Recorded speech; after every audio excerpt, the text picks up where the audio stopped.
Real Madrid muxlislarini tabriklaymiz. Atletico bilan o'yinda 3-2 hisobida yutdi. Atletico yaqinda yarim finalda Barselonani Copa del Rey'da chiqarib yuborgan edi va Tottenhamni Chempionlar Ligasida chiqarib yubordi.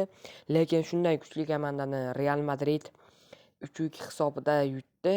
Valverdedan ajoyib hujumlar bo'ldi, lekin bu safar ikkinchi golni Valverde urdi va 33-daqiqada Lukman hisobni ochib berdi va 55-daqiqada Vinicius Junior penaltidan hisobni tenglashtirdi va 66-daqiqada Valverde gol urdi va 2-2ni Malina juda ham chiroyli yo'l bilan yakunlab berdi. Agarda Real Madrid muxlisi bo'lsangiz videoga like bosing. Keyin aytmoqchi yangilik, biz 50 ta bo'ldik. Hammaga rahmat. Tezroq 1000 ta obunachi bo'laylik. Videoga like bosing, obuna bo'ling. Sizlar bilan Football Insider YouTube kanali bo'ldi. Hammalaringga 50 ta bo'lganimiz bilan tabriklayman va hammalaringga rahmat. Obuna bo'ling.